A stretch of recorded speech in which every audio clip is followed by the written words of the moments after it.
na jowa ko daw po si Yuna.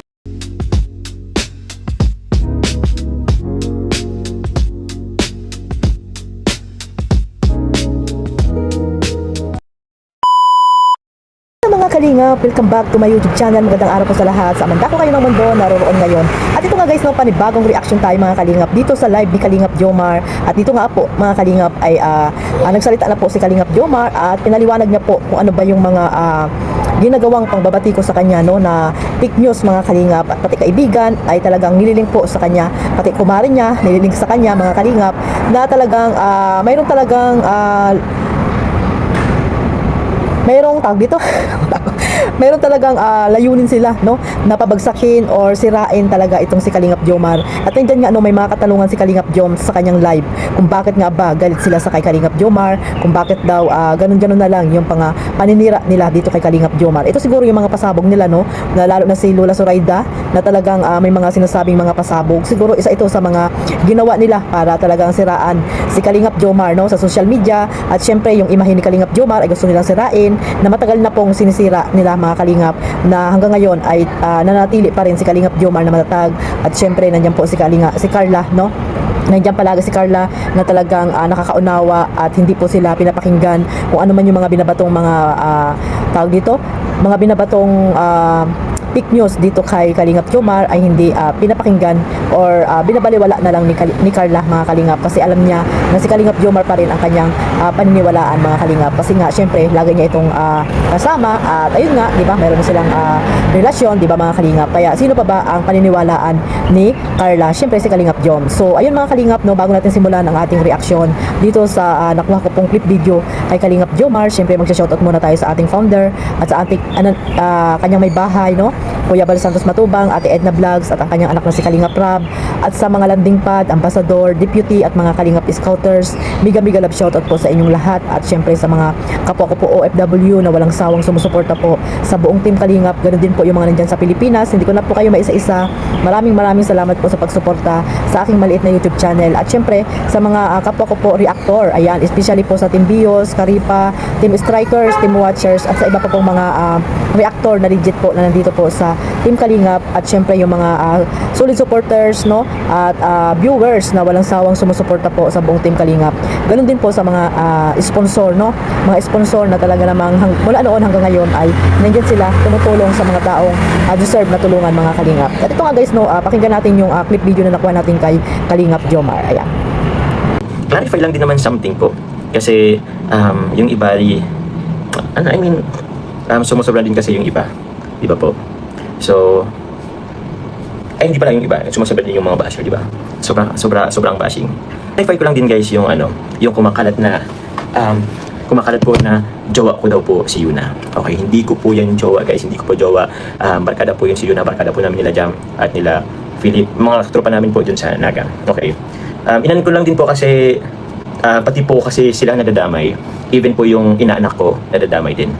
Okay, nababalahura din. So, kailangan ko na rin magsabi guys, kailangan ko na rin iklaro yung issue na ito, kasi actually sobrang tagal na pong issue na yan.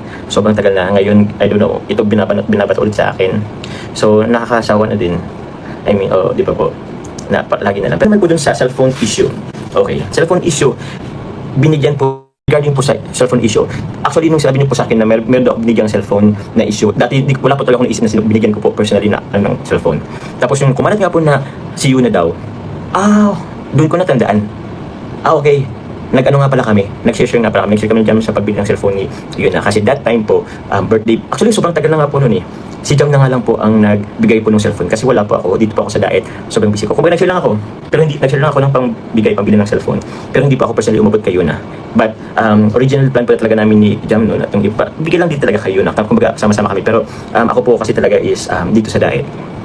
So to make things clear, opo, nabigyan po natin si Yuna ng cellphone po, pero ano po yan, as a gift po. Tsaka hindi lang po ako nagbigay, hindi ko po sinolo yung cellphone. Actually ano lang po yun eh, 11k, worth 11k, hati pa po kami nun. Hati pa kami nun. Kaya yun, just to clarify lang din po, yun po ay gift namin kay Yuna. And that time, syempre po, sa inaanak ko na din. And para din naman may bagong malo si Yuna. Yun lang din naman po. Tsaka may pinagdadaan po siyang personal problem, 'di ba? personal affirmation, kumbaga to make ano lang, para lang din naman kahit pa paano is ma-boost yung confidence niya, ma-boost ulit yung ano niya, di ba? Yun lang din naman po. Gift namin po sa kanya, ambagan, inambagan po namin. Actually, hindi naman po talaga siya totally ano kasi. Ano lang po siya, sobrang, hindi po siya latest na iPhone. And I think it's not a big deal naman. Kasi, it's just normal po. Normal lang naman po na gift sa isang kaibigan. So, yun po. Saklaran ko po, hindi po ako tatay nung malamang pinala ko nga, di ba? Malamang hindi ako tatay. So, yun lang din naman po. Actually po, ako po matagal ko na yung tinawanan ng issue na yan. Even si Yuna. Actually, si Yuna, wala siyang, kumbaga, tinatawanan niya po yung issue na yan. O, nag-ano pa nga nagbiniro pa nga ako, pero biniro pa nga ako ni Yuna. Pero, sabi na, wag lang talagang isama yung bata. Wag lang ikalat yung ano ng bata. Kasi, alam niyo na yun. Di ba? Yun lang naman talaga. Wag lang talagang yung picture. Kasi okay lang. Gusto niya okay lang. Pero, yung bata, syempre, hindi pwedeng ano yun. Napaka-innocent pa ng bata para i-ano yung mga ganun issue na yun. So, yun lang din naman po mga kalingap. Yung gumagawa ayun na nga po talaga, di ko po nga alam kung bakit gumagawa ng mga issue na ganyan. What for? What's the intention? Yun lang naman po. Ano pong intention? Ano pong intention? Ba't nagpapakalat? Ano po bang nakukuha nyo? Di ba po? Ano po bang nakukuha nyo? Sa paggawa ng issue. Siraan, bakit? Galit na galit po kayo sa akin, bakit? Alam niyo po ba? Share ko na din to. Kasi nagpa-picture pa po siya sa amin. Okay, ito. Diba? Andun kami ni Carla, guys. Kasama po si Yuna and new baby. Kasi yung parents po ni Yuna nanonood po ng Jomcar.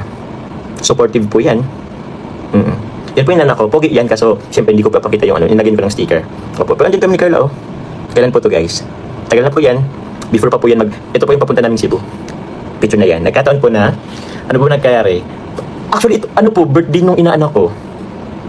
Di na po ako nito nakapagbili pa ng kung anong gift.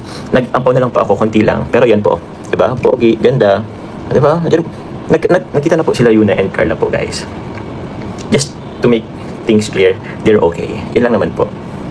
Ay mga Kalingaps na hindi pa po nakasubscribe kay Kalingap Jomar, ayan, pakisubscribe na po, at syempre kay Carla Tupilar Vlog, ayan, supportahan po natin sila, at syempre yung tambalan po nila na Jomcar ay talagang, ay grabe guys mga Kalingap, nasa 54 million videos na po mga Kalingap ang ibinahagi or tawag dito, naibigay nila kay Kalingap Rob, mga Kalingap, mga supporters ng Jomcar. Maraming salamat. Napakalaki po ng ambag nyo sa ginagawa nyong pagmamaraton. Ayan, no? Napakalaki po ng ambag nyo. Kaya tuloy-tuloy lang, no?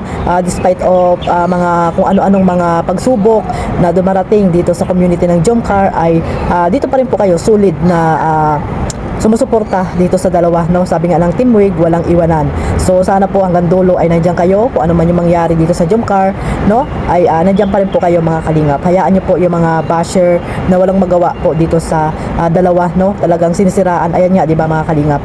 Credit dito sa video live ni Kalingap Jomar. Ayan po yung clip video, no? Na talaga namang nilinaw niya. Actually, yung mga post po dyan sa page ay nireaction ako na po yan. Pero ito po yung paglilinaw, no? Ni Kalingap Jomar, no? Nagsalita na po siya at nilinaw niya kung ano ba talaga yung mga binabatong mga tawag dito, binabatong mga fake news sa kanya mga Kalingap na wala namang katotohanan. So katulad yan, si Yuhan na sabi ay girlfriend niya or nagkaroon siya ng anak kay Yuhan. Ayan nga, yung kanyang inaanak ay anak na daw ni Kalingap Jomar na wala namang katotohanan, di ba? Kaya ayan, nilinaw ni Kalingap Jomar. At about din dito sa cellphone, no? Bilang isang kaibigan ay nag-ambag-ambag sila, magkakaibigan, para din maibahagi nila sa kanilang kaibigan, no? Sila naman yung nakakaluwag-luwag, di ba mga Kalingap? Why not? Magbigay sila sa kanilang kaibigan, di ba? Ganyan tayo mga Kalingap. Pag tayo yung may mga kaibigan na alam nating nangangailangan naman ng tulong, bakit hindi natin bibigyan, di ba? So walang masama po yun doon mga Kalingap. Walang masama. Sabi nga ni Kalingap Jomar, ito ay hindi big deal, no? Actually nga dapat hindi na siya magpaliwanag diyan, pero okay na rin yan, no? Magpaliwanag si Kalingap Jomar para naman yung mga walang magawa sa buhay ng mga basher niya, no?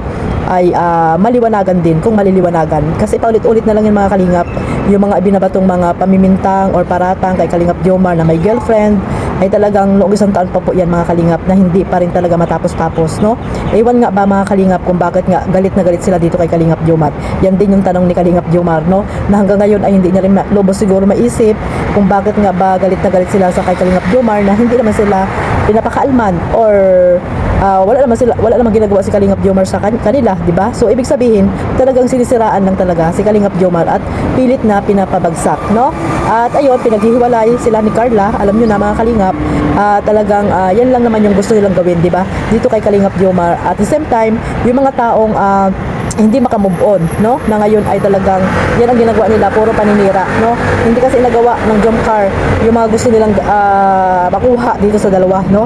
Lalo na kay Carla na pilit nilang pinaghihiwalay itong dalawa. Pero hindi po kayo hindi po kayo mananalo sa mga ganyang ginagawa nyo dahil kasamaan po yung ginagawa nyo, di ba mga kalingap? At syempre si Carla ay talagang may tiwala po siya kay Kalingap Jomar at ang lahat ng iyan, no, ng mga picture na yan ay naandyan si Carla kasama si Kalingap Jomar, no? Ayan nga, pinakita na ni Kalingap Jomar nung kasama siya dyan si Carla nung pumunta kay Layuhan na birthday nga daw ng kanyang inaanak, no? Pupunta yan sila ng tawag Cebu, no? Dumaan sila dyan syempre bilang kaibigan or inaanak, di ba mga kalingap, close friend ni Kalingap Jomar, ay dumaan muna sila doon bago pumunta sa Cebu mga kalingap. At syempre siguro pinakilala dyan si Carla, di ba mga kalingap? So sana, no, tigilan nyo na si Kalingap Jomar sa mga paratang nyo na wala namang katotohanan, di ba? At ayan, sana malinawagan kayo sa mga pinagsasabi dyan ni Kalingap Jom sa kanyang mga paglilinaw, no? At kung hindi naman, sana lumayas na lang kayo, no? Huwag na kayong manood, di ba? Puro paninira lang ang mga pinagagawa nyo. At sana wag nyo isama yung mga batang wala namang kamuang-muang, di ba? Lalo yung anak ni Yuhan, di ba? Sana ay wag nyo nang i-post yan mga kalingap kasi ibang na po yan, ibang usapan na po yan. So sana, no, ang mga basher ay matulog.